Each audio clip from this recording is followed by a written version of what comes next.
बिस्मिल्लाहिर्रहमानिर्रहीम। अस्सलामु अलैकुम वरहमतुल्लाहि वबरकातुहू। आज हम पढ़ेंगे तख्ती नंबर 5 और ये तख्ती है तनवीन के मुतालिक। लेकिन तख्ती पढ़ने से पहले इसके ऊपर जो हिदायत होती हैं ये लाजमी तौर पे पढ़ा करें, और क्योंकि बहुत सारी बातें इसके अंदर होती हैं जो अगर समझ आ जाए तो सारी तख्ती बहुत आसान हो जाती है और फिर तख्ती पढ़ने का लुत्फ़ भी आता है, मज़ा भी आता है। तो हिदायत ये है कि 2 ज़बर, 2 ज़ेर और 2 पेश को तनवीन कहते हैं, और इसी तनवीन की तख्ती से गुन्ना करने की मश्क भी करवाई जा सकती है। अब गुन्ना किसे कहते हैं? गुन्ना कहते हैं नाक में आवाज़ छुपाने को गुन्ना कहते हैं। अब बच्चे की आसानी के लिए तनवीन पर गुन्ना करने का भी तरीक़ा वो भी समझाएं, यानी बच्चे को आप बता दें कि ये जो तनवीन होती है 2 ज़बर 2 ज़ेर पेश जिस हर्फ के ऊपर आती है, अगर उसके बाद ये हरूफ आ जाएं, यानी हमज़ा, हा, आइन, हा, गैन, खा, लाम और रा, ये हरूफ आ जाएं तो आपने वहाँ पे गुन्ना नहीं करना, मतलब कि आवाज़ को नाक में नहीं लेके जाना। इंशाल्लाह भी इस तख्ती के अंदर हम इसकी प्रैक्टिस भी करेंगे। और आगे ये भी बच्चे से पूछें कि यहाँ गुन्ना क्यों है और यहाँ क्यों नहीं है, जवाब में पूरा कायदा सुनना है। और साथ एक तंबीह भी लिखी हुई है कि ज़बर की तनवीन में अलिफ का नाम ना लिया जाए और ऐसे या का नाम भी ना लिया जाए। तो शुरू करते हैं। सबसे पहले देखिएगा, मीम के ऊपर 2 ज़बर, यानी मीम के ऊपर तनवीन है। मीम 2 ज़बर मन, मीम 2 ज़ेर मिन, मीम 2 पेश मुन, मन, मिन, मुन। बा 2 ज़बर बन, बा 2 ज़ेर बिन, बा 2 पेश बुन, बन, बिन, बुन। अब यहाँ गलती क्या होती है कि अक्सर लोग हिला देते हैं, बन ऐसे कर देते हैं बन, या फिर यूं कर देते हैं कि साथ अलिफ भी पढ़ देते हैं, बा 2 ज़बर अलिफ बन, बा 2 ज़बर अलिफ बन, या बा अलिफ 2 ज़बर बन, इस तरह पढ़ देते हैं। ये दुरुस्त नहीं है। सिर्फ आपने कहना है कि बा 2 ज़बर बन, बा 2 ज़ेर बिन, बा 2 पेश बुन। अब अगर बच्चे को साथ अपने गुन्ने की प्रैक्टिस भी करवानी है तो आप यहाँ पे आप उसको गुन्ने की प्रैक्टिस भी करवा सकते हैं कि जैसे मीम 2 ज़बर मन, मिन, ये आवाज़ नाक में जा रही है गुन्ने के साथ साथ, उसकी प्रैक्टिस भी हो रही है और बच्चा इससे गुन्ने से वाकिफ़ हो जाएगा।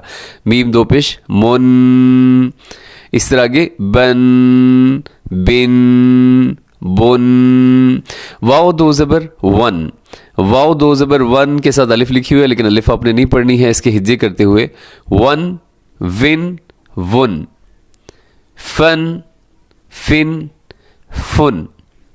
आगे देखिएगा, सन, सिन, सुन, इसमें सीटी नहीं है, था के अंदर इसका खास तौर पे ख्याल रखिएगा। ऐसे नहीं पढ़ना सन, सिन, सुन, ये दुरुस्त नहीं है, बल्कि सीटी यहाँ पे कोशिश करें कि हाँ सीटी कंट्रोल हो, और क्योंकि सीटी होगी तो ये फ़ौरन सीन के अंदर चेंज हो जाएगा। सन, सिन, सुन। आगे जन, ये साथ या लिखी हुई है, या आपने पढ़नी नहीं है। जन, जाल 2 ज़बर जन, ज़ाल 2 ज़ेर ज़िन, ज़ाल 2 पेश ज़ुन।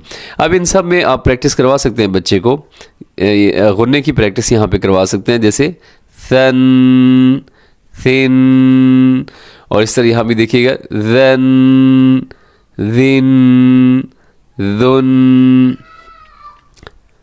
आगे जी ग्रीन कलर में है ज़ा, यानी ग्रीन कलर का मतलब ये होता है कि इसको आपने मोटा पढ़ना है। बाकी जितने भी ऊपर हरूफ गुजरे हैं उनमें कोई मोटा नहीं है, सब बारीक पढ़ने वाले हैं। यहाँ पे ज़ा जो है ये अपने मोटा पढ़ना है, कोशिश करें पूरी तरह मोटा हो। ज़ा 2 ज़बर ज़न, ज़ा 2 ज़ेर ज़िन, ज़ा 2 पेश ज़ुन। आगे ज़ा 2 ज़बर ज़न, ज़ा 2 ज़ेर ज़िन, ज़ा 2 पेश ज़ुन, ज़न, ज़िन, ज़ुन। आगे सीन है और सीन बारीक होता है, इसमें सीटी भी होती है। सीन 2 ज़बर सन, सीन 2 ज़ेर सिन, सीन 2 पेश सुन, सन, सिन, सुन। और सीन में भी सीटी है, और आगे हर्फ सौद, इसमें भी सीटी है, लेकिन इसमें आपने साथ एक और काम भी करना है कि आपने हर्फ को मोटा करके पढ़ना है, मुंह भरा करके। हरूफ मुस्तालिया में से है, मोटा करके पढ़िएगा। सौद 2 ज़बर सन, सौद 2 ज़ेर सिन, सौद 2 पेश सुन, सन, सिन, सुन। आमतौर पे जब दो ज़ेर होती हैं या सिर्फ ज़ेर होती है तो ये मोटा हर्फ भी हम लोग बारीक कर देते हैं। तो कोशिश करें कि नीचे भी ज़ेर हो, दो ज़ेर हो, अपने हर सूरत में इस हर्फ को अपने मोटा ही रखना है, इसको बारीक नहीं होने देना। आगे ता दो ज़बर तन, ता दो ज़ेर तिन, ता दो पेश तुन, तन तिन तुन। दाल दो ज़बर दन, दाल दो ज़ेर दिन, दाल दो पेश दुन, दन दिन दुन। यहाँ ये ऊपर जितने भी हरूफ है सब में आप गुन्ने की मश्क भी करवा सकते हैं, साथ साथ गुन्ने की मश्क भी अगर आप करवाना चाहें तो वो भी हो सकती है। अब इसी लाइन में मैं एक दफ़ा फिर उसकी मश्क कर देता हूँ गुन्ने की। ता दो ज़बर तन, ता दो ज़ेर तिन। अब बच्चा आपसे सवाल कर सकता है कि ता दो ज़बर तन पे गुन्ना क्यों कर रहे हैं, आप गुन्ना किस लिए हो रहा है? तो आप उसे बता दें कि इसके बाद जो हर्फ आ रहा है उसमें वो हरूफ हलकी नहीं है, यानी हमज़ा हा आइन हा गैन खा ये लाम और रा नहीं है, तो इसलिए हमने यहाँ पर गुन्ना कर दिया है।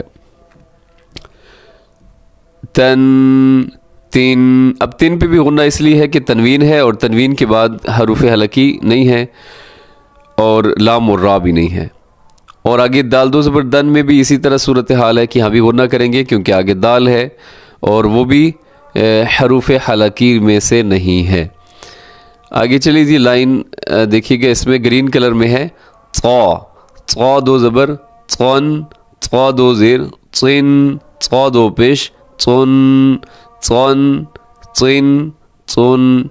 रा दो ज़बर रन, रा दो ज़ेर रिन, रा दो पेश रुन, रन रिन रुन। और गुन्ने के साथ कैसे होगा? क़न क़िन क़ुन, रन रिन रुन। आगे देखिएगा, नून दो ज़बर नन, नून दो ज़ेर निन, नून दो पेश नुन, नन निन नुन। लाम दो ज़बर लन, लाम दो ज़ेर लिन, लाम दो पेश लुन, लन लिन लुन। अब यहाँ पे देखिएगा कि यहाँ पे गुन्ना नहीं है, यहाँ पे गुन्ना नहीं है क्योंकि इसके ऊपर तनवीन है और तनवीन के बाद लाम आ रहा है। लाम जो है वो अगर हो तो फिर तनवीन में इस पर गुन्ना नहीं होता, तो इसलिए इसको आप कैसे पढ़ेंगे? यहाँ पे तो गुन्ना कर देंगे नन निन, लेकिन यहाँ पे क्या कहेंगे? सिर्फ नुन नुन, यहाँ पे गुन्ना नहीं होगा। आगे है वाद दो ज़बर वन, वाद दो ज़ेर विन, वाद दो पेश वन, वन विन वन। या दो ज़बर यन, या दो ज़ेर यिन, या दो पेश युन, यन यिन युन। आगे इस तरह शन शिन शुन, जन जिन जुन, कन किन कुन।